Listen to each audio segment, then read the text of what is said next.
to be more about running the football. I did an early short, a month or two ago on Brian Robinson kind of being a breakout running back outside of the top 20 ADP. That I think he could break into that top 20 ADP because they're going to want to run the ball, and I think that Brian Robinson coming off of an injury, getting shot 3 times last year, especially in a muscle like the glute, which is your power muscle, guys. The glute is your muscle of power. If you don't have, look at every athlete. Look at everyone says the quad, but all those guys that have quads, they got glutes too. And so him losing that, I think he's always been kind of a power back in between the tackles. I don't know if his efficiency is going to go up, but I think he's going to get the number one in the early down work, and Antonio Gibson is going to be kind of used in kind of that running back out of the backfield. So I do think even with the struggles that you might see at the quarterback position, the running back position is intriguing because you're getting these guys really late in the draft. Like I think very late in the draft. Yeah, if you have his ADP in front of you for Brian Robinson and Antonio Gibson.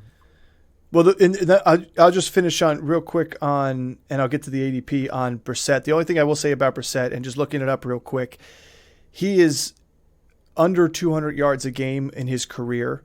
In fact, I'll take out the little outliers that he had here and there in some of those old, games where he came in but like when he was in Miami and got those starts in Miami, when he was in Cleveland last year, I mean, he had 163 yards per game in Cleveland. He had 116 yards in Miami in 2021 per game. He hasn't had over, 193 yards since 2019 in Indy. And he hasn't had a winning record. I don't like him that much as a backup. To me, he's a serviceable backup because he can lead a team and kind of do like a Garoppolo situation, but he's not going to go out there and throw the ball a ton in a game. The fact that he literally he has an average of his career at 136 yards per game. Like he's not throwing. That's where it concerns me for the pass catchers, and I think it's better for the runners. But I digress. Back to Robinson and Gibson. Brian Robinson's RB31. Antonio Gibson is RB34.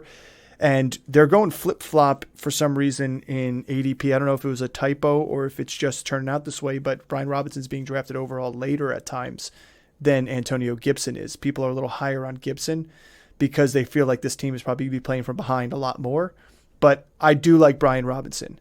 Although last year in 12 games, he did only have a 3.8 yards per carry and 2 touchdowns on the ground. And he wasn't really involved in the passing game whatsoever. He still he looked like the better runner than Antonio Gibson. They just had to be involved in the game so much. I mean, he had 50 more rushes than Gibson pretty much. And Gibson had a 3.6 yards per carry. So well worse than that. He just had 1 more touchdown.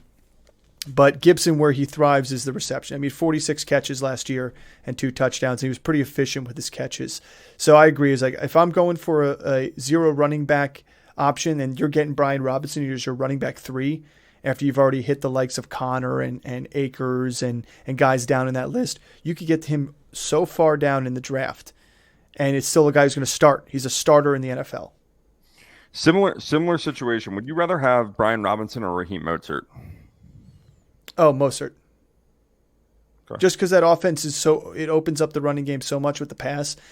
That's why his yards per carry is so good. Plus, he's fast. He's so fast. He doesn't run between the tackles, doesn't need to. But that again, I think Brian Robinson's going to have 250 plus touches this season. You're not going to get that out of Mostert, I don't think. Yeah, I think he could, and that's the reason I like him is just volume based, and the defense is going to be good enough to keep him in games, and they're going to try to run the ball. I think last year, the inefficiency and the numbers were so bad last year because teams were stacking the boxes. They're daring them to throw, and they couldn't. We'll transition into the wide receiver